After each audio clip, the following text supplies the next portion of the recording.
Pemirsa, jumpa kembali dalam Dialog National Intelligence Estimate.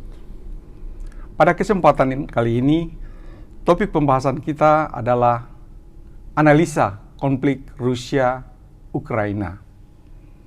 Seperti kita ketahui bahwa hingga sampai saat ini, perang masih berkecamuk dan berdampak terhadap geopolitik dan berbagai permasalahan-permasalahan lain di bidang ekonomi khususnya. Untuk membahas hal-hal yang berhubungan dengan dampak dan kemana perang ini akan berlanjut, sudah bersama saya Letnan Jenderal TNI Purnawirawan Dr. Muhammad Munir dan Dr. Kusnanto sebagai pengamat politik. Selamat datang, Pak. Selamat datang, terima kasih. Terima kasih. Selamat, salam jumpa Pak. Pak Kus. Terima kasih. Hari ini kita akan berbicara tentang perang yang masih berkecamuk di antara Rusia dan Ukraina, di mana Rusia menyerang Ukraina. Sebelum kita masuk menganalisa berbagai hal tentang perang ini sendiri, mungkin Jenderal Munir bisa menyampaikan insight atau pandangan terhadap bagaimana situasi di Ukraina sekarang. Silakan, Pak. Baik, terima kasih Pak Adrian memberi kesempatan kepada saya untuk memberikan insight terkait dengan perang Rusia-Ukraina yang sudah berjalan masuk bulan kedua ini ya. Salam jumpa juga pada Pak Kus. Senang saya bisa ketemu sama-sama pada forum yang menarik dan yang masih seru pada kali ini. Jadi kalau kita cermati perkembangan yang terjadi kan kita semua bisa melihat dalam tayangan TV dan sebagainya, di mana front kontak tembak atau pertempuran yang terjadi hampir di seluruh wilayah perbatasan antara Rusia dan Ukraina. Kita tahu wilayah perbatasan itu panjangnya lebih dari 1000 km. Memang kalau jarak 1000 km dipakai medan pertempuran unit-unit infanteri itu cukup luas. Kita melihat Rusia kan tidak hanya mengerahkan infanteri, justru banyak mengerahkan unsur tank, satuan-satuan tank, beberapa kali didukung unit-unit udara, meskipun tidak secara masif, kita cermati juga, dan unsur dari laut juga nggak terlalu masif, sehingga banyak mengerahkan unsur-unsur unit-unit tank yang sedikit didukung oleh unit-unit infanteri yang dikerahkan dalam manuver-manuver yang terbatas. Kemudian justru yang menonjol kan dukungan tembakan rudal-rudal. Rudal-rudal ini kan ditembakkan dari jarak. Masih berlangsung sekarang, Pak? Masih berlangsung dan secara sporadis dengan sasaran-sasaran yang terpilih tentu. Ini yang terjadi dan tentu pola-pola ini kita lihat itu akan terus digunakan oleh Rusia. Manakala pihak lawan dalam hal ini Ukraina yang menjadi sasaran tembaknya itu dinilai oleh Rusia tidak memenuhi keinginan-keinginan yang diinginkan oleh Rusia. Ini soal keinginannya apa? Tentu itu ada latar belakang sendiri. Kenapa kok sampai Rusia menyerang? Ya, terima kasih, Pak. Ya. Pak Kus, gimana nih negara-negara proksi dan politiknya seperti apa, politik dunia melihat situasi di Ukraina sekarang? Kalau politik dunia kan sekarang terutama didominasi oleh kehadiran Amerika Serikat ya. Jadi masih merasa semacam unipolar itu masih kuat. Meskipun dalam kenyataannya sebenarnya harusnya terjadi multipolarisme. Karena ada kekuatan Cina, lalu kemudian Eropa kan sebenarnya tidak seluruhnya itu berada di bawah bayang-bayang Amerika Serikat.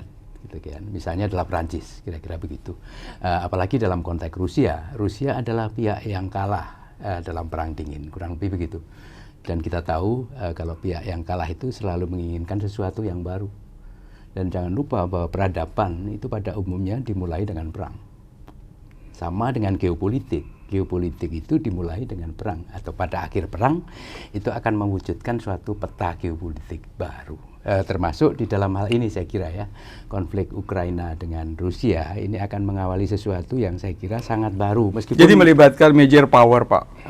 oh iya pasti. Meskipun jangan lupa bahwa prosesnya agak lama ya. Jadi kalau nanti soal Ukraina Rusia mungkin selesai dalam beberapa bulan, katakanlah begitu ya.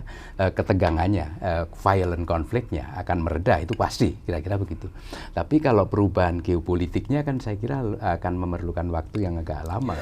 Oke, sebelum kita mendalami itu, kita kembali ke Jenderal Munir.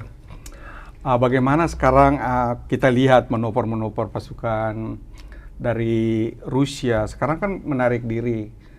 Bagaimana Bapak melihat sekarang? Baik, terima kasih. Kalau saya cermati dari awal, sebetulnya dalam hati ya, saya mempertanyakan dari mulai tujuan serangan, kemudian strategi taktik serangannya, kemudian bagaimana praktek atau realita di lapangan. Tentu dari keterbatasan informasi ya, kita kan mendapat informasi dari TV dan sebagainya. Kita melihat, ya yang pertama tadi, pertanyaan dalam hati, kalau Rusia menyerang Ukraina, itu dengan pola seperti itu tentu langsung bisa kita jawab. Rusia tidak akan atau tidak memiliki tujuan untuk menduduki Ukraina. Karena teorinya menurut saya kan kalau ingin menduduki wilayah Ukraina yang begitu luas dengan kemampuan militer yang masih utuh, itu kurang. Pasukan yang dikerahkan, kekuatan Rusia yang dikerahkan jelas kurang. Ya Pak, sebelum masuk ke kekuatan Pak, kita bicara sendiri sedikit tentang konsep operasi. Dia bilang kan ini kan operasi khusus dalam rangka demilitarisasi. Betul. Kekuatan Ukraina, gimana Pak? Betul, jadi seperti narasi yang disampaikan oleh Presiden Putin, ya operasi khusus ini untuk demilitarisasi, artinya mendelete atau menghancurkan kekuatan militer Ukraina. Memang bahasanya gampang ya, tetapi prakteknya tentu Ukraina juga akan melakukan perlawanan. Tapi setelah masuk bulan kedua ini kita cermati, secara umum tujuan itu boleh dikatakan sudah berhasil. Menurut saya, ya sudah berhasil. Karena kenyataannya perlawanan dari Ukraina sudah dikatakan tidak ada sama sekali. Tidak ada. Hanya sporadis, ya sporadis di kota-kota tertentu saja. Jadi kalau realitas sampai hari-hari ini. Kemudian fenomena tadi disampaikan ada pemunduran pasukan dari Kiev, itu perlu dicermati lebih jauh. Kita akan cermati dalam waktu 1 sampai seminggu ke depan ini, karena kenyataannya sebetulnya bukan berarti Rusia kalah di situ, tidak menurut saya ya. Karena Rusia pada pihak penyerang, Rusia bertahan, korban timbul itu sudah logis, itu wajar dalam teori perang ya. Ya, kembali ke strategi dulu Pak, strategi. Dia melaksanakan operasi khusus menggunakan 4 aksis atau 4 poros. Bapak melihat gimana? Karena nampaknya tidak saling mendukung. Jadi kalau menurut saya bukan menggunakan 4 poros Pak. Jadi kelihatannya ya dia bisa saja, ini yang saya pertanyakan dari awal, sebetulnya tujuannya apa kan gitu. Apakah dia ingin menguasai, tidak? Apakah dia ingin menduduki, tidak? Tetapi soal tadi poros yang timur ya, di situ ada Crimea jelas sudah dikuasai, kemudian kota Donetsk dan Luhansk tadi juga sudah lama dikuasai. Itu bukan poros menurut saya. Bisa saja itu tujuan pokok untuk meyakinkan Ukraina bahwa wilayah itu sudah dikuasai Rusia. Ya, kalau kita lihat dipetakan sepertinya gampang, tapi kan daerahnya kan cukup luas, Pak. Betul, makanya saya katakan ini kan wilayah perbatasan lebih dari 1.000 kilometer ya. ibaratnya dari Jakarta sampai Surabaya. Itu bagi satuan infanteri itu cukup luas, Pak. Sangat luas. Itu bisa beberapa divisi pasukan. Nah, itu. Jadi kalau menurut saya itu Rusia ada beberapa titik yang menjadi titik gangguan ya, ganggu gusar ya. Rusia melakukan serbuan ini dengan strategi ganggu gusar untuk memberikan pelajaran kepada Ukraina karena membandel, tidak mengikuti keinginan Rusia. Kira-kira itu. Sebelum kita lanjut, kita ke Pak Kus dulu. Saya ingin tanya tentang, ini kan nampak bukan satuan-satuan militernya Ukraina saja, tetapi critical infrastructure. Ya. Kita lihat di sana berbagai instalasi-instalasi dihancurkan, termasuk pembangkit listrik yang menggunakan. Bagaimana Pak Kus melihat ini sebagai total war atau bagaimana? Oh bukan lah, masih jauh dari itu. Seperti tadi yang dikatakan Letnan Jenderal Munir kan ini sebenarnya merupakan bagian dari special military operation-nya Rusia. Dan military objektifnya, ini kan beda dengan political, tujuan militernya ya cuma demilitarisasi itu, kira-kira begitu. Itu sebabnya tidak ada pengerahan pasukan secara terintegrasi, ya kan? Hanya kemudian mengapa yang dalam konteks itu kemudian critical infrastructure itu menjadi the most important target, kurang lebih gitu. Jadi kalau itu dilumpuhkan, otomatis kemudian Ukraine juga tidak akan. Jadi merupakan bagian dari sasaran-sasaran operasi khusus. Sasaran operasi khusus ya. Itu yang membedakan antara katakanlah total war dengan khusus. Itu specific targeting juga harus dilakukan. Termasuk diantaranya adalah focusing atau memfokuskan pada critical infrastructure itu tadi.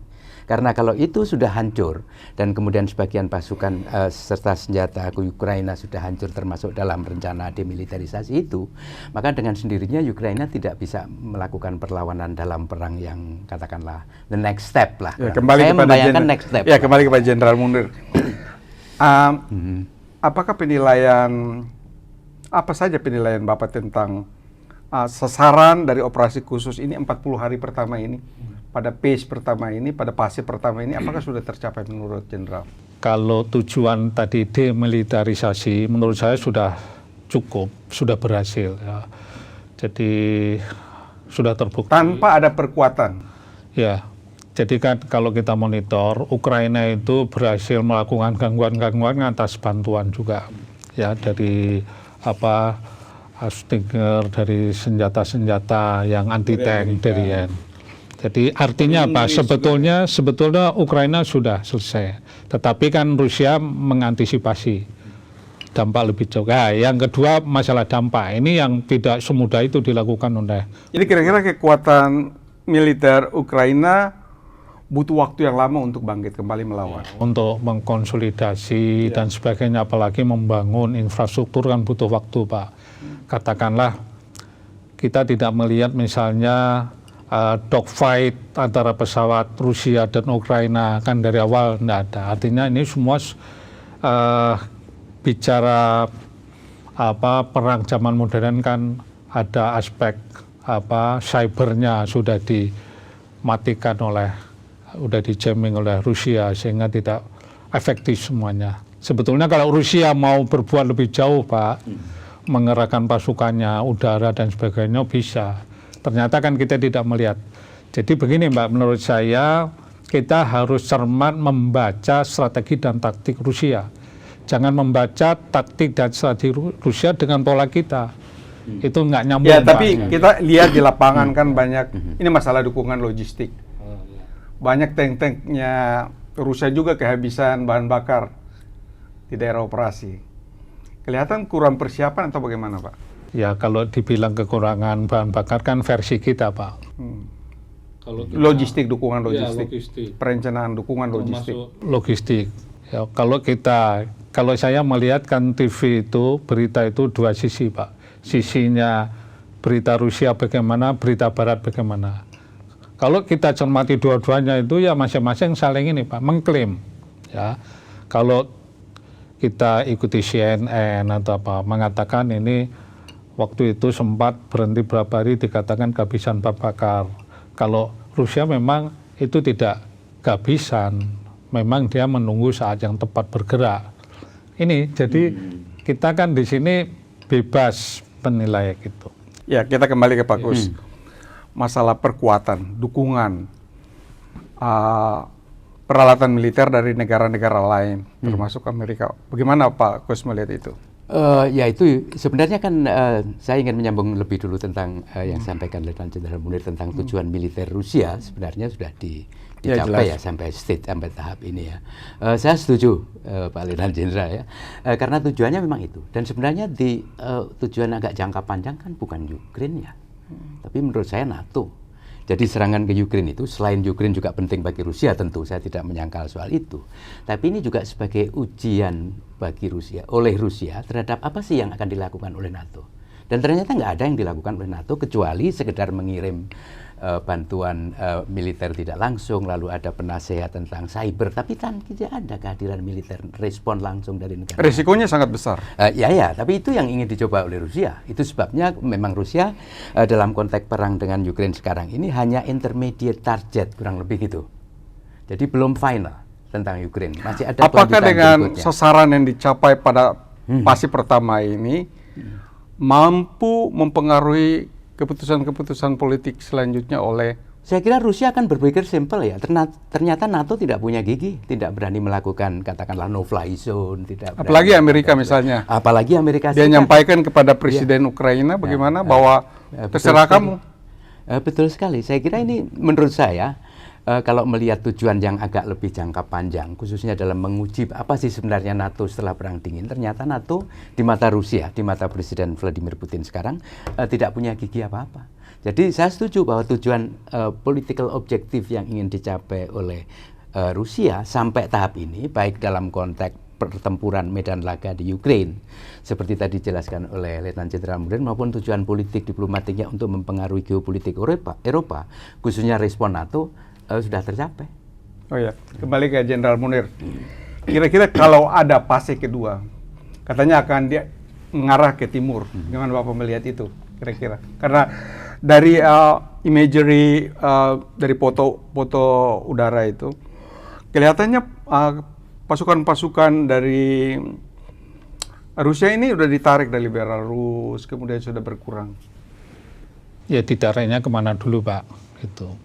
Sudah hilang dari daerah yang sebelumnya. Ya itu artinya ada beberapa kemungkinan. Yang perlu kita baca justru di Presiden Putin Pak. Apakah tadi penilaian kita tujuannya sudah selesai, sudah tercapai, demilitarisasi Ukraina. Kalau itu sudah dicapai, maka penarikan pasukan itu wajar, benar. Nah, kalau di timur benar, memang itu Donetsk dan Luhansk itu kan memang dua wilayah yang memang sudah lama didukung. Ya, separatis Ukraina yang dibantu oleh Rusia. Dan itu sudah tercapai juga. Sudah diakui meskipun secara internasional belum. Itu Pak. Jadi bisa saja dalam memperkuat itu bisa. Tapi yang jelas Pak, itu kalau menduduki suatu wilayah, pasti Rusia akan memperkuat kekuatannya yang lebih signifikan. Ya Pak. Kembali lagi, saya ingin tahu tentang kalau pada tingkat strategi tapi taktik di lapangan Pak. Kita lihat sepertinya banyak korban, banyak tank-tank Rusia yang dihancurkan oleh pasukan Ukraina. Gimana Bapak melihat kelemahan? Jadi kalau menurut saya itu bukan satu kelemahan, itu satu risiko Pak. Penyerang ya pada zaman sekarang apalagi sudah banyak senjata yang anti tank. Maksud saya gini, kalau lihat di TV atau informasi itu kan tank-tank itu kayak berbaris Pak. Ya. Tidak ada pasukan-pasukan infanteri yang mengawal seperti yang kita dapatkan di bangku sekolah misalnya. Jadi kita sekali lagi saya anggap itu satu hal yang tidak aneh Pak. Karena medan di Ukraina dengan banyak gedung-gedung beda dengan zaman misalnya Desert Storm, ya medan padang pasir, sehingga tank MBT itu bisa manuver dengan paralel, ya dengan sejajar, dengan formasi tempur yang ini. Di perkotaan itu satu kondisi yang tidak bisa dihindarkan, karena tank itu kelemahannya tank, ya karena juga membutuhkan kecepatan gerakan. Tapi dihadang diembus sama militernya. Itu risiko memang sudah diperhitungkan, tapi kan ujung-ujungnya kan tetap bergerak maju juga. Kalaupun digerakkan misalnya sampai 125 batalion, tactical battalion. Nah, ini yang justru pertanyaan dalam hati saya, kok tidak muncul batalion-batalion Ukraina itu? Betul. Ini yang tidak muncul ya. Kalau dia ya, misalnya ini ada divisi tank, dihadapi divisi infanteri dengan senjata anti tank yang lengkap, hancur semuanya itu Rusia. Kalau tanpa dibantu rudal-rudal ya, rudal-rudal ini. Tapi kenyataannya kan tidak muncul dalam hati saya. Loh, mana ini pasukan-pasukan infanteri Ukraina? Hanya itu aja yang batalion yang diklaim oleh Rusia sebagai batalion neo-Nazi itu kan. Ya. Itu aja, Pak. Iya, maksudnya waktu pasukan kavaleri, waktu gerakan pasukan manuver pasukan kavaleri kan seharusnya didukung lah sama helikopter serang lah.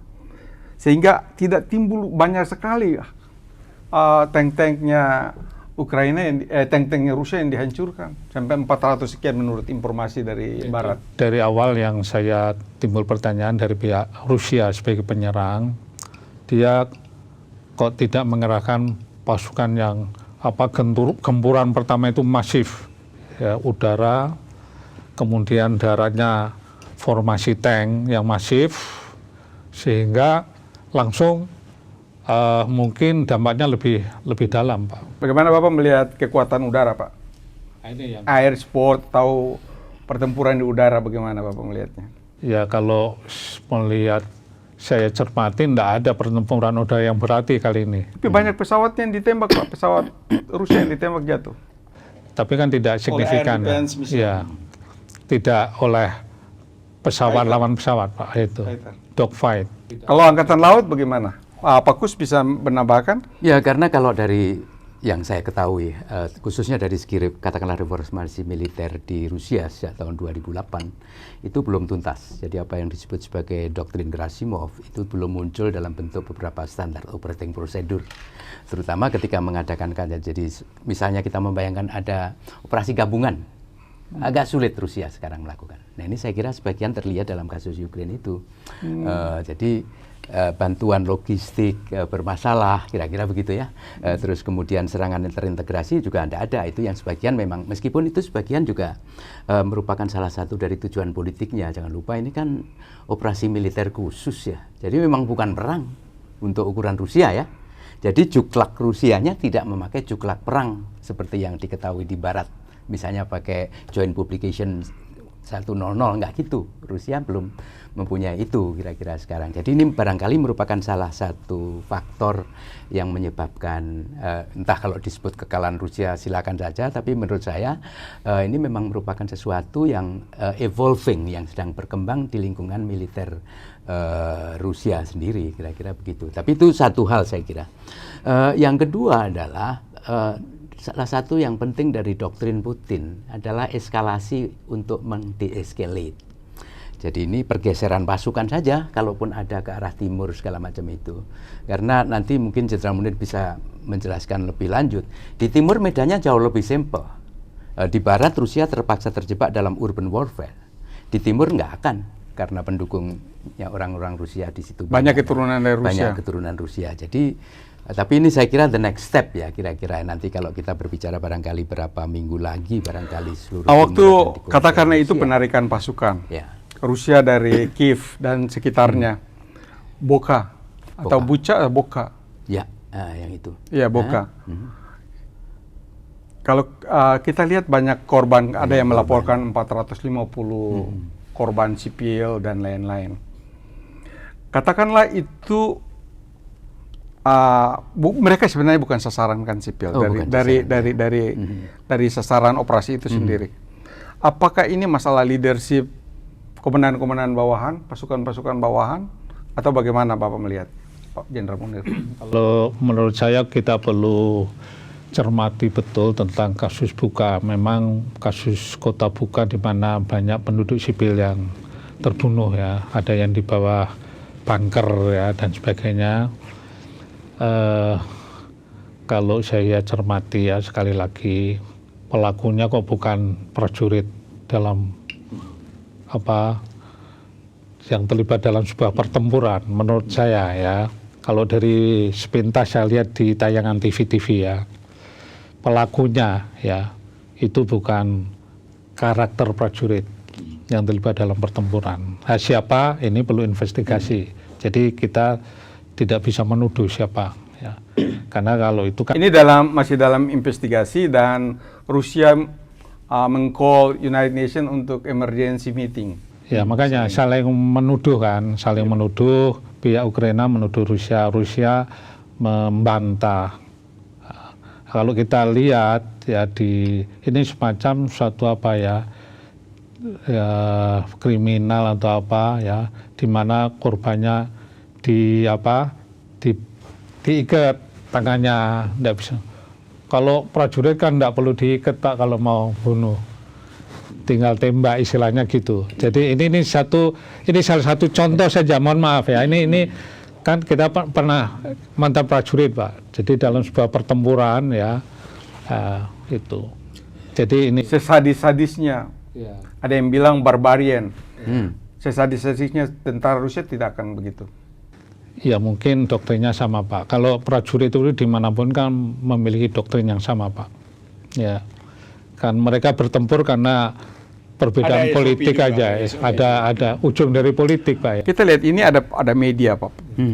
Peran media, bagaimana Pak Kus melihat bahwa media sangat penting atau perang informasi sangat penting dalam suatu peperangan atau operasi Kalau itu militer? sangat, ya, saya setuju ya, termasuk dalam korban di Bokaya tadi Ya, yang disampaikan termasuk itu itu. tadi itu. Kalau tentu kita harus menunggu dulu investigasinya seperti apa. Betul fakta laporan media ini ada 400 sekian dan seterusnya. Tapi yang saya ingat dulu Pak Adrian ya, ketika tahun 92 sampai 95 di Semenanjung Balkan. Itu juga banyak ya, mayat-mayat yang sudah orang meninggal tidak kena apa-apa, terus kemudian dipasang di pohon, dipantek dengan semacam javelin gitu. Jadi ini termasuk bagian dari media war untuk menarik katakanlah simpati internasional di satu sisi, katakanlah bagi Ukraine ya, tapi untuk sekaligus katakanlah menimpakan tanggung jawab atau nama buruk ke Rusia. Jadi saya tidak mengatakan Rusia salah ya dalam konteks itu, tapi yang karena saya arahnya katakan kepada genocide. Cuma jangan lupa bahwa perang yang konflik di Ukraina Rusia ini kan juga tidak semuanya tentara reguler kan ya. Jangan lupa bahwa ada misalnya satuan-satuan yang di sekitar Boka itu yang dipimpin oleh seorang yang namanya Syekh Mansur. Syekh Mansur itu orang Chechnya sebenarnya. Ya, Chechnya. Itu merupakan bagian dari katakanlah pemberontak Chechnya di masa dulu. Ya, Kadyrov namanya. Sebagian diantaranya ikut Kadyrov, sebagian ikut Syekh Mansur.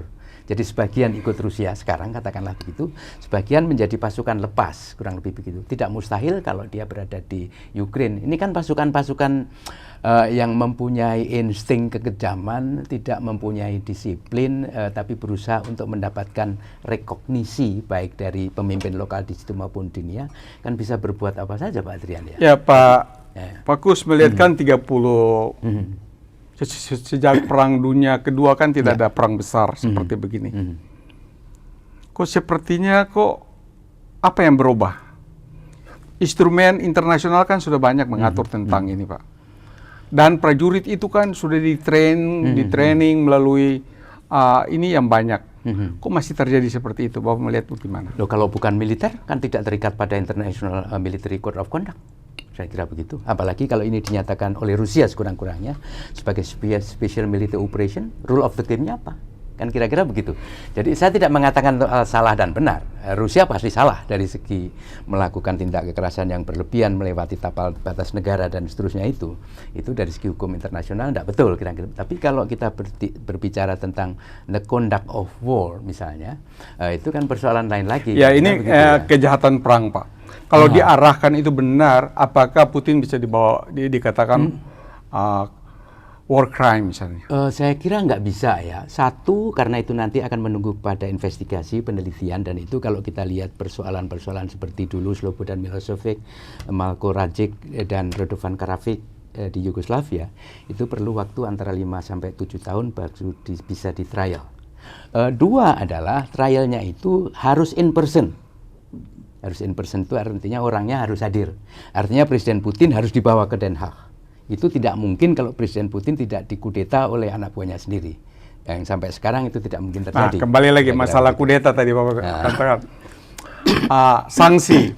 Kita bicara tentang sanksi. Saya kira sanksi terhadap Rusia ini kan sudah banyak sekali. Terhadap negara Rusia dari negara-negara barat khususnya, dan tambah beberapa negara termasuk dari ASEAN juga ada. Sekitar 5.332 sanksi, dan itu berat sekali. Maksudnya sanksi ini oleh Presiden Putin, apa bisa untuk menjatuhkan Presiden Putin? Enggak, saya kira Presiden Putin terlalu kuat untuk dijatuhkan oleh gerakan massa ya di Rusia ya. Di Rusia, Meskipun di Rusia. ada, katakanlah yang demonstrasi Oposisinya. di Leningrad, kemudian di Moskow ditangkap sekitar 10.000 dan seterusnya. Tapi saya kira begini, Pak Adrian, rejim otokratik termasuk Presiden Putin itu hanya bisa jatuh bukan oleh gerakan massa, tapi oleh konsolidasi elit atau fragmentasi elit. Maksudnya bagaimana? Nah, itu siap pendukung Presiden Putin sekarang misalnya. Ada orang-orang yang berasal seperti dari katakanlah elitnya lah, kurang lebih begitu. Jadi seperti kalau kita ingat zaman jatuhnya Pak Harto kan kita juga tahu itu ya. Jatuhnya kan bukan karena demonstrasi besar-besaran di jalanan, tapi karena pengkhianatan beberapa menteri yang kemudian menyatakan ABCD segala macam itu. Apakah Jenderal Munir lihat itu bisa terjadi di Rusia?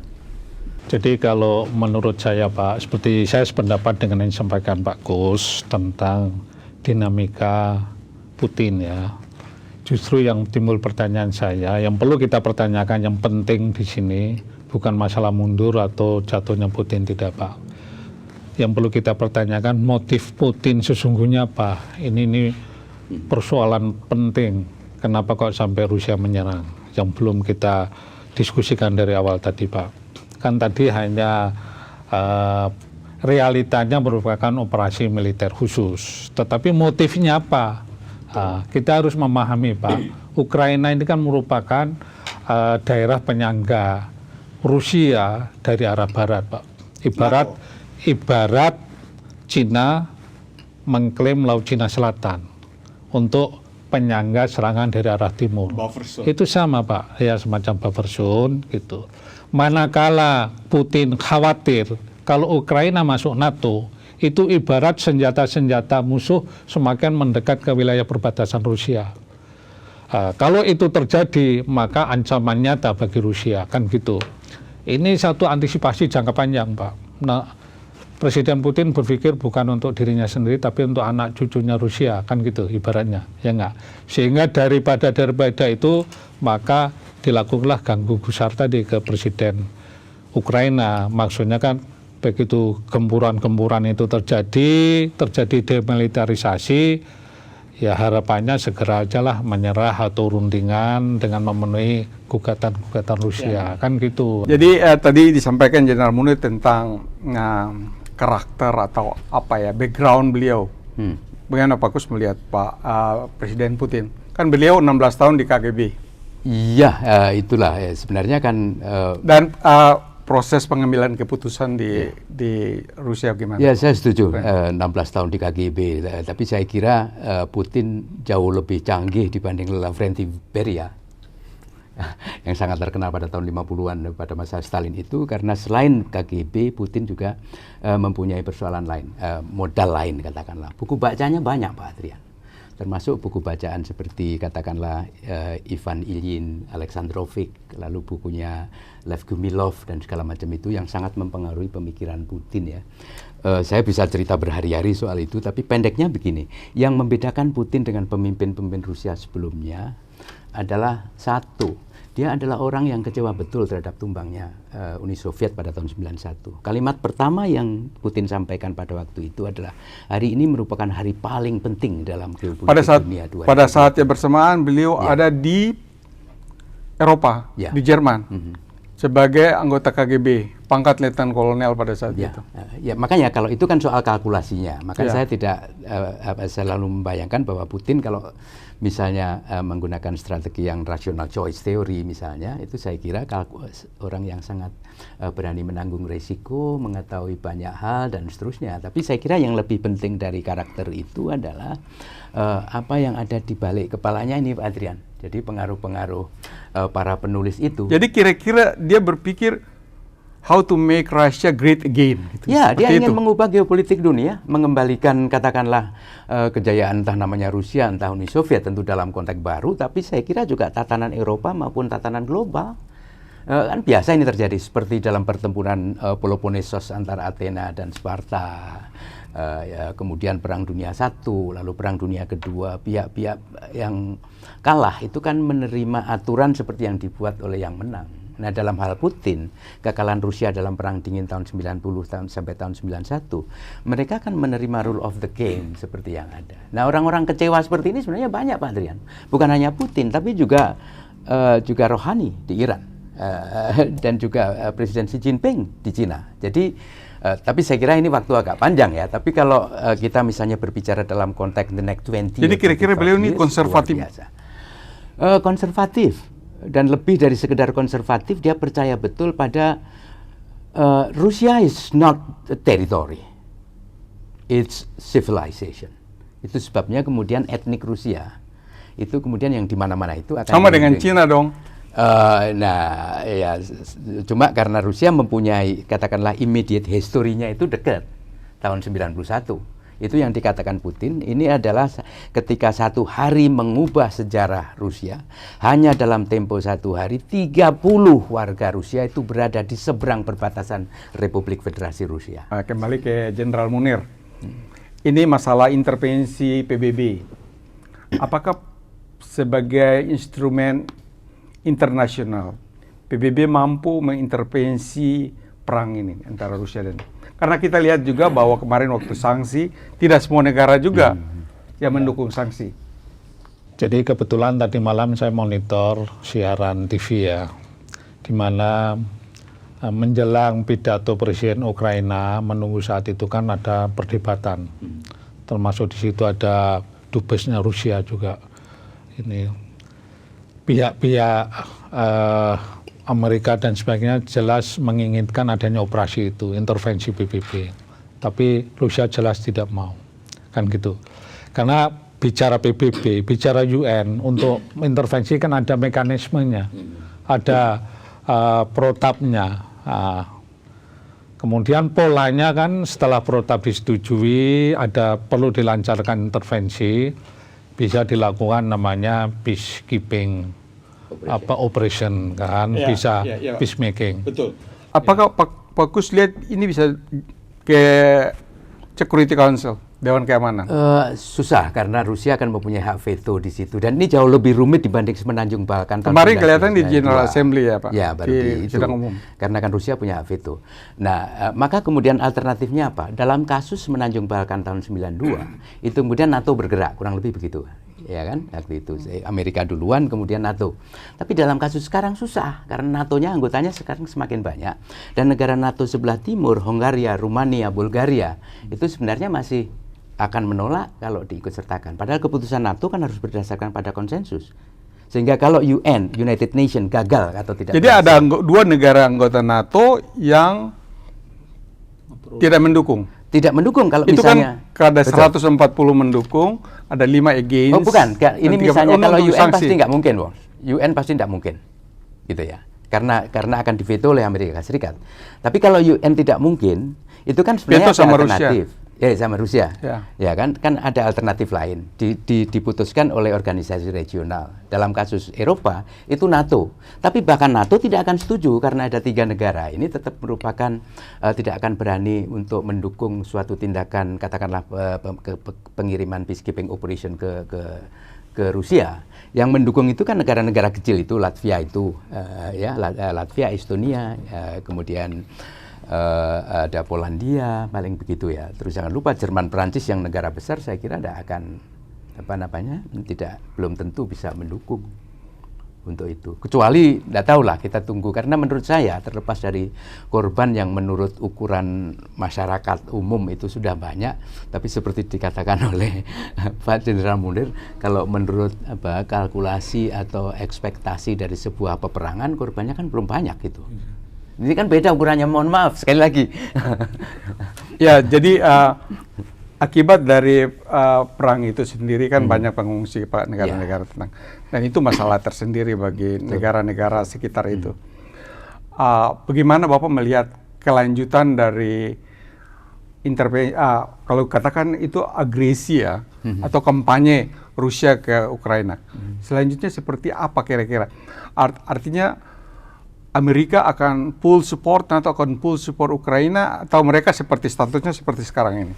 Saya kira Amerika akan seperti sekarang ya. Saya tidak melihat kepemimpinan Presiden Amerika sekarang, Joe Biden dan Harris, itu sebagai suatu kepemimpinan yang decisif dalam beberapa hal ini. Jangan lupa bahwa pernyataan Presiden Biden juga dikomentari oleh beberapa pemimpin dunia secara negatif, termasuk oleh anggota NATO, Turki, Presiden Erdogan. Turki tidak mendukung. Kira-kira begitu toh. Nah, jadi Amerika saya kira tidak akan bisa berbuat banyak dalam itu, kecuali seperti apa yang dilakukan sekarang, mengirim katakanlah senjata juga cuma anti tank, ya, kira-kira begitulah.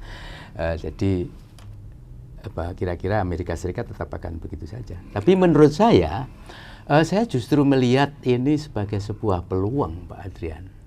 Pengungsi jelas buruk dari sisi kemanusiaan ya, karena menimbulkan penderitaan ABCD segala macam, saya setuju itu.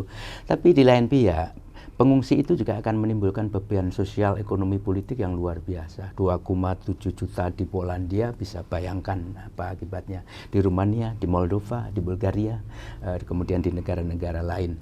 Nah, sehingga kalau perang ini berlanjut makin lama, kemudian juga akan menimbulkan beban sosial ekonomi di negara-negara yang tadi saya sebut itu. Kalau mereka mendapatkan beban ekonomi, mudah-mudahan mereka berpikir ulang tentang ekspektasinya mengenai negosiasi. Nah, kalau itu terjadi, Presiden Zelensky tentu saja juga berubah, kira-kira begitu. Jadi saya melihat ini peluang yang tidak buruk. Saya tidak bisa mengatakan baik. Tapi jadi justru kira-kira akan terjadi seperti aneksasi Crimea juga. Artinya Amerika juga akhirnya tidak buat apa-apa, NATO juga tidak buat apa-apa gitu. Oh iya, saya ingat betul tahun 1939 ketika Rusia sebenarnya kalah dengan Finland. Tapi pada akhirnya kemudian Rusia juga mendapatkan wilayah. Kan ada serangan balik 1 tahun kemudian. Iya, dan tahun 41 Rusia juga balik. Makanya ini kan nggak bisa kita lihat. Saya yakin setengah yakin lah, karena yakin itu dari in term of probability. Bulan Mei akan ada perkembangan, katakanlah begitu, gencatan senjata, lalu sedikit kemajuan ABCD. Tapi status tentang Ukraina Timur itu belum selesai bulan Mei itu. Jadi ini masih berlanjut sampai katakanlah beberapa bulan atau tahun kemudian. Begitu. Dan kemungkinan paling besar adalah bahwa dua yang sekarang timur itu Lugansk dan Donetsk itu akan menjadi autonomous region, itu akan bergabung dengan Rusia. Sebagian ini juga persoalan yang tidak bagus di Ukraina. Karena menurut saya Presiden Zelensky tidak melanjutkan apa yang sudah dibahas sebelumnya oleh presiden sebelumnya, Petroshenko, yang bersedia memberikan otonomi khusus, katakanlah begitu, kepada wilayah timur. Betul. Jadi memang ini ada masalah di situ. Nah, dalam konteks sekarang itu bukan hanya dua daerah itu, sebagian nanti Donbas, sebagian lagi nanti wilayah di sebelah utara Donetsk dan Lugansk itu, dan termasuk perbatasan dengan Polandia. Nah, sekarang kita sedikit bicara tentang nuklir, Pak. Kira-kira levelnya bisa berubah nggak kalau Amerika nekan Rusia terus? Saya kira enggak lah. Ini dulu Jenderal Munir bisa melihat. Jadi kalau bicara nuklir sekarang kan bicara bagaimana Presiden Putin, kan keputusannya ada di Putin. Kalau kita nilai tadi tujuan operasi khusus Brasil, saya kira tidak akan sejauh itu. Kecuali ibarat tadi Amerika, NATO, ibarat ini api sudah berkobar. Dia kayu bakarnya ditambah-tambah terus sehingga kobarannya semakin besar. Kalau kobarannya semakin besar, bisa saja Putin marah. Kalau Putin marah mengerahkan nuklir, itu nggak hitungan hari, Pak. Dan itu jarak capai senjatanya kan tidak jauh, Pak. Dari Rusia itu punya berapa ribu hulu ledak nuklir kan. Kalau bicara Rusia dengan NATO atau bahkan Ukraina. Bagaimana Pak Kus melihat Gini Bung Adrian, kalau mendengar isu nuklir ini? itu sebagian dari kita akan lalu membayangkan nuklir seperti strategic nuclear forces and so on. Padahal kan sebenarnya ada beberapa kategori. Ya. Satu adalah nuklir strategis, ICBM, Intercontinental Ballistic Missile, jaraknya 5.000 km ke atas. Betul. Lalu dua ada intermediate nuclear forces, antara jangkauannya 1.500 sampai 2.500. Tiga ada yang tactical, kira-kira begitu. Nah, ya kemarin dibicara tentang sebenarnya yang tactical ini, kalau yang dua pasti nggak akan dipakai. Saya jamin nggak akan dipakai. Sorry, menjamin bukan berarti menjadi Presiden Putin, tapi in term of probability. Tapi yang tactical ini bukan tidak mungkin. Kenapa? Satu, tidak ada International Non-Proliferation Treaty, jadi tidak melanggar apa-apa kalau melakukan itu. Dua, ini jangkauannya jarak pendek. Yang ketiga adalah itu non-radiatif, bos. Jadi menimbulkan kerusakan, tapi juga tidak menimbulkan korban yang luar biasa. Keempat, itu akan sangat tergantung pada target yang disasar mana. Apakah Kiev? Pasti tidak. Menurut saya, yang akan menjadi sasaran nuklir taktis itu, kalaupun digunakan ya, itu akan digunakan di daerah-daerah yang tidak padat penduduk, atau akan dipakai di Laut Hitam untuk uji coba. Kenapa begitu?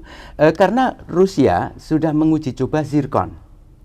Itu rudal yang sangat canggih, 9 kali kecepatan suara dan seterusnya. Tapi baru dicoba di laut, belum dicoba di darat. Sudah dicoba di darat. Kemarin Amerika sudah uji coba, Pak. Ya, tapi untuk kalau Rusia menakut-nakuti. Dan itu juga tidak harus ditembakkan ke arah sana, ke arah daratan. Enggak. Betul. Itu dianggap saja sebagai ledakan nuklir, uji coba nuklir.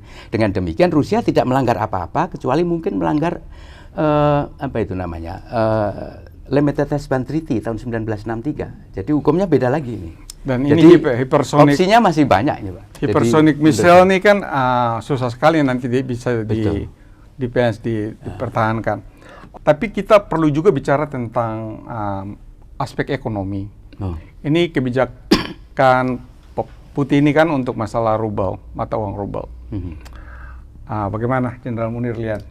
Ya, akhirnya kita memang harus bicara bagaimana implikasi dari perang Rusia-Ukraina itu ke dinamika nasional kita ya. Kalau bicara rubel tadi Bapak menyinggung, itu kan Putin sudah mengambil kebijakan dalam rangka melawan sanksi ekonomi yang dilancarkan oleh Barat, maka mengharuskan, kan kita tahu pasokan migas Rusia ke Eropa itu nyampe berapa persen? Kalau 40% lebih lah. Apalagi musim dingin ini kebutuhan itu meningkat. Itu harus dibayar dengan rubel, Pak. Artinya apa? Artinya negara-negara yang membeli gasnya Rusia, dia harus punya uang rubel. Ya kita lihat mata uang rubel kan jatuh ya Pak ya? Jatuh, tapi sebenarnya juga dari 77 per dolar menjadi 130 sekian. Menurut saya sih naik dalam beberapa hari terakhir malah. Iya Pak. Ini kan berdampak juga terhadap semua permasalahan dunia Pak, ekonomi dunia, khususnya bahan bakar. Bagaimana Pak Kus melihat? Ini sebenarnya kan sangat tergantung kepada kapan ketegangan ini berakhir ya. Lalu kemudian apakah konsekuensi jangka panjang, pendek, dan seterusnya itu. Kalau jangka pendek bagi Indonesia misalnya, itu sampai katakanlah kalau APBN tahun 2022 misalnya. Jangan untuk Indonesia dulu. Bukan, untuk dunia. Buat dunia ya dulu. Dunia. Artinya kan transportasinya jadi mahal, bahan bakunya akhirnya kan jadi mahal dan akan berdampak terhadap semua Kalau itu pasti, kalau jangka panjang, katakanlah jangka panjang itu sampai akhir tahun ini saja, itu dunia saya kira akan berada dalam economic growth-nya akan bisa berkurang, menurut taksiran akan berkurang sekitar 8% rata-rata pertumbuhan ekonomi global, kira-kira begitu. Lalu perdagangan juga akan mengalami kontraksi dan segala macam, jadi saya kira itu persoalan resesi di ekonomi serius. Sudah mulai meningkat, juga inflasi, itu termasuk itu di Amerika. Itu, betul. Iya. Jadi bahan bakar udah naik Pak. Sekarang posisinya di 120 sekarang per barrel. Belum 120. Kalau sampai 135 bahkan Rusia mengharapkan sampai 300. $300. Mengharapkan itu artinya kalkulasi resiliensi dia. Kalau seandainya minyak bumi gas itu ya per barrel mencapai $300, maka kemudian Rusia akan kebanjiran duit, saya kira. Malahan gitu ya, meskipun karena ada sanksi dari mana-mana, tapi saya kira juga banyak yang akan masuk tetap. Jadi makanya bagi saya pertanyaannya, jadi kira-kira sanksi ini akan percuma dong, tidak terlalu memukul ekonominya Rusia? oh tidak, Rusia sudah kena sanksi sejak Crimea 2014, baik-baik saja. Jadi saya kira tidak kalau itu. Belum lagi kemudian, wah ini agak berbicara itu kan agak susah Pak Adrian, karena sanksi itu kan hanya efektif untuk beberapa tujuan. Satu, untuk menangkal, itu sudah tidak bisa karena Rusia sudah masuk Ukraine. Dua, untuk menghukum, ternyata Rusia sudah tidak terhukum. Tiga, enforcement-nya juga susah. Karena bahkan Amerika Serikat itu mengkhianati apa yang dikatakannya sendiri. Karena kemarin dia membeli sekitar sekitar 100.000 barrel per day selama 43 hari ini. Padahal dia kan mengatakan begini begitu. Jadi begini Pak ya, sanksi penting tentu sebagai instrumen dalam global politik ya, tapi kita juga harus hati-hati menyikapi sanksi itu. Karena jarang sanksi itu menjadi efektif karena tidak bisa di-enforce, dan banyak sekali orang-orang yang atau negara-negara yang tidak menyepakati atau tidak komit pada itu. Bagaimana Jenderal Munir melihat bahwa apa yang dilakukan ke Ukraina ini sudah mampu membuat Ukraina tidak macam-macam lagi seperti sebelumnya? Ya, kalau pertanyaannya tentang Ukraina, ini kan kita harus melihat ya, budaya mungkin nanti Pak Gus ya, tentang sejarah dan budaya Ukraina. Akan sekarang ini yang kita lihat itu tampilan dari Presiden Ukraina yang menyikapi serangan itu. Akhir-akhir ini dia mengungkapkan tentang kekejaman di kota Bucha itu ya. Itu.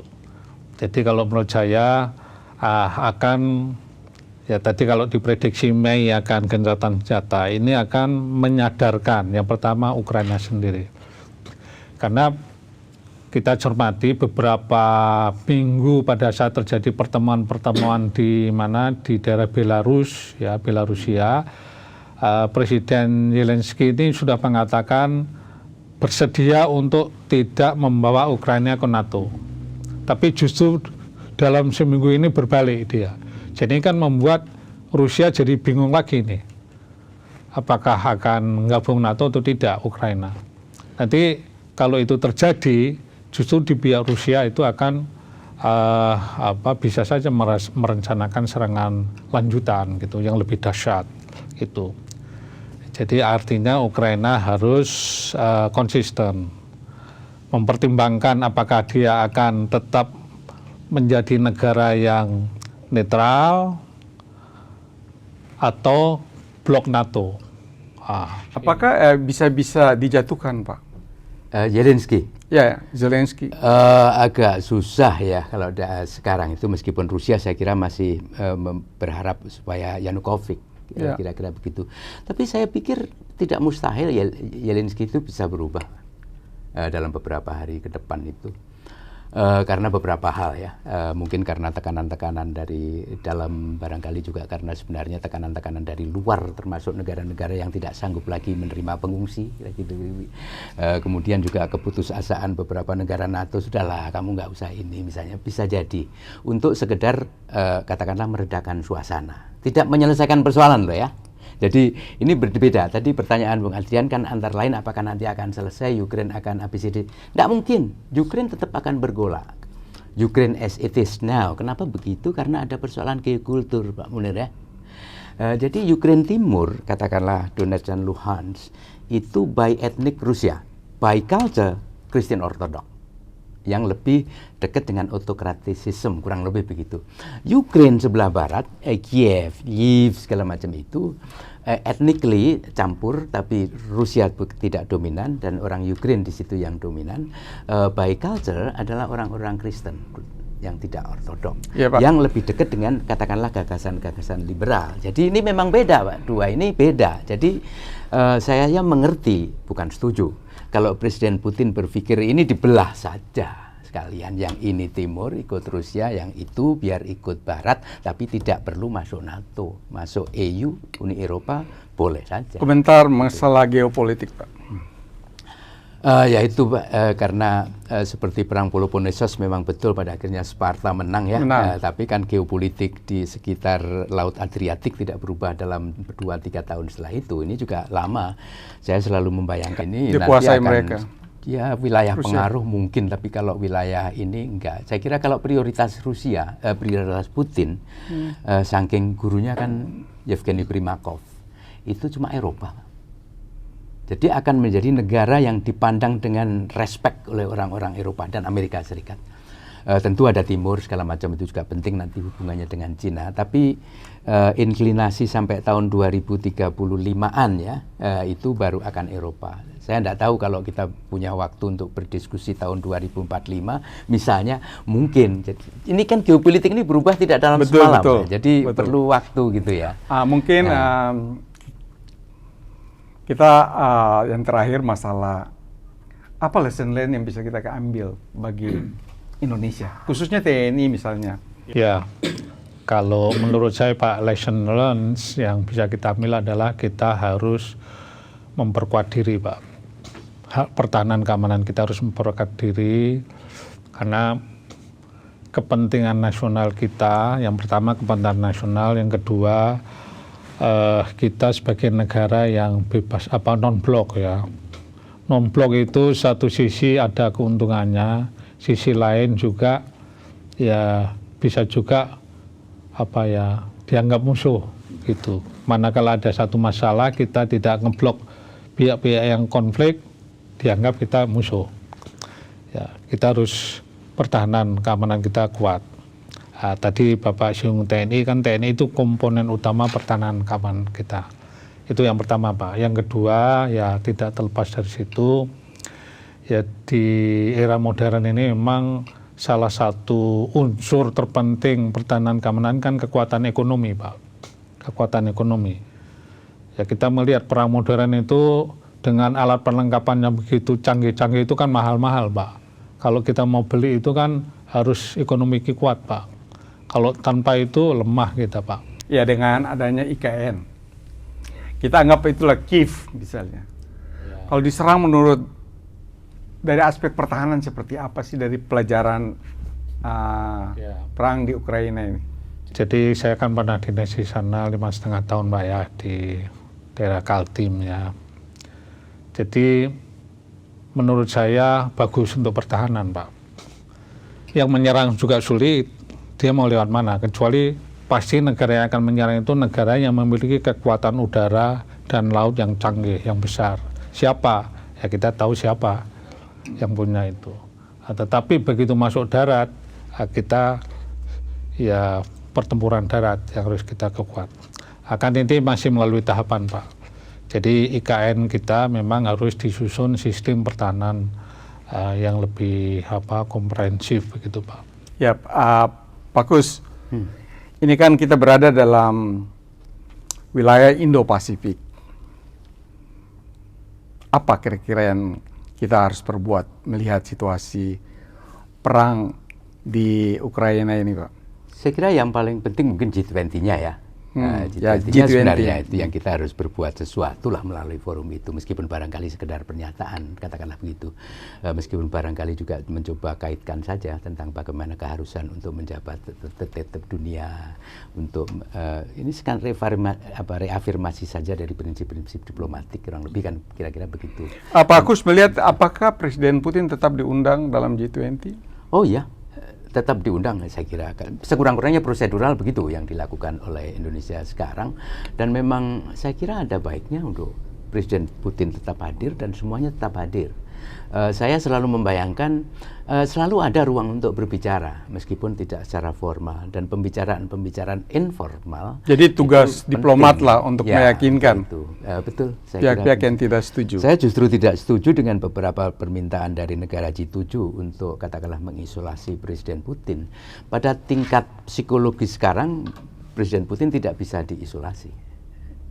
Sudah mencapai suatu titik sedemikian rupa sehingga dia akan bertaruh segalanya. Jadi, Tapi kan kalau geopolitik di kawasan kita tuh, kita tadi harus bicara Cina juga, Pak. ya. Bagaimana Bapak melihat Cina dan India? Cina, India, saya kira ini memang menarik. Sekali lagi kalau pertanyaan Bung Adrian adalah 10-15 tahun ke depan, Rusia akan konsentrasi ke Eropa. Ya, jadi multipolar, bukan akan lagi menjadi semacam polycentric multipolarity. Kemudian Asia Pasifik tentunya akan ada India, Polycentric. ada polycentric ya. Kemudian ada Cina, Amerika Serikat masih sesekali begitu. Tapi yang menarik itu kan sebenarnya beberapa gagasan tentang ini, mohon maaf sebelumnya, ini gagasan zaman dulu yang dulu tidak bagus, yaitu Asia for the Asian. Misalnya, mungkin di sana lalu Europe for the European. Ya, Tapi polycentric kira-kira begitu. Saya melihat Ukraina ini sebenarnya seperti Indonesia waktu Perang Dingin. Dia kurang bermain cantik antara Rusia dan NATO. Bagaimana Bapak melihat? Ya, sebenarnya kan ini juga merupakan bagian dari perubahan sosial yang terjadi di Ukraina. Karena dalam katakanlah 10 tahun pertama, sampai tahun 2001, penguasa-penguasa seperti Leonid Kuchma segala macam itu pro-Rusia. Ya, tapi baru betul setelah itu juga menjadi pro-Barat. Founding Fathers kita, artinya kita tuh non-blok. Ya. Bebas aktif, politik bebas aktif, itu pilihan bagi kita lebih bagus dalam situasi seharusnya seperti ini. Ukraina berpikir sebagai jembatan antara timur barat lah. Kalau Bu Versun agak terlalu militeris, Pak Letnan Jenderal Munir ya. Jadi sebagai jembatan kan luhur juga kan itu ya. Indonesia jembatan antara Pasifik dan mana kan kira-kira begitu ya. Ukraina sebagai jembatan antara katakanlah Rusia dengan Eropa Barat, demokrasi. Terima kasih kita udah bicara banyak, tapi kira-kira prediksi sampai kapan kira-kira ini selesai, Jenderal Munir? Prediksi saya nggak akan lama ada gencatan senjata. Kalau tadi ini, karena tadi yang pertama bicara tujuan demilitarisasi Sudah tercapai. meskipun belum 100% ya, itu menurut saya sudah tercapai. Kalau tujuannya itu. Yang kedua, kalau tujuannya misalnya menggagalkan niat Ukraina untuk gabung NATO, ini yang masih akan ada dampak-dampak lain. upaya ya, itu Pak. Jadi, Bagaimana Pak Kus melihat? Susah ini, karena Ukraina itu kan juga tertipu oleh orang-orang Barat itu. Dia dibujuk untuk menjadi NATO, emangnya mudah? Tidak mudah, bos. Menjadi anggota NATO, betul requirement ABCD, yang bahkan menurut jadwal anggota NATO sekarang, itu belum tentu Ukraina bisa masuk tahun 2030. Masih lama, jadi tergoda. Tapi oke lah, ini soal lain saya kira ya. Prediksi Pak Kus? Prediksi dalam jangka pendek, kurang lebih kalau tergantung objektifnya ya, tujuannya. Kalau tujuannya adalah gencatan senjata, saya kira bulan Mei itu akan gencatan senjata. Tapi kalau kemudian adalah kesepakatan damai, begitu damai untuk nanti bagaimana Ukraina harus bersikap, Ukraina harus mengubah konstitusi, Ukraina itu barangkali perlu waktu 2-3 tahun, artinya sampai tahun 2020. Ada banyak analisa yang mengatakan sebaiknya Cina jadi penengah. Cina bisa, karena Cina mempunyai posisi yang unik dalam hal tertentu ya. Misalnya karena Ukraina juga dianggap sebagai suatu negara yang banyak menerima bantuan dari Belt Road Initiative, kan kira-kira begitu. Dan Cina juga bersahabat dengan Rusia, ada kesepakatan mereka berdua tahun 2001 misalnya begitu ya. Jadi artinya adalah bahwa Cina akan diterima oleh Rusia maupun oleh Ukraina. Jadi bisa Cina memainkan. Ini beda dengan bayangan beberapa negara lain yang selain tidak mempunyai kapasitas belum tentu memiliki akseptabilitas. Nah dalam hal Cina itu saya kira acceptable oleh dua pihak ya, tapi belum tentu Cina untuk campur tangan di situ diterima oleh Amerika Serikat, itu soalnya. Nah, tapi kalau Ukraina dan Rusia saya kira mau, tapi kalau Amerika Serikat untuk menerima Cina saya kira tidak mau. Oke, terima kasih Dr. Kusnanto, terima kasih Jenderal Munir untuk diskusi kali ini dalam National Intelligence Estimate. Terima kasih.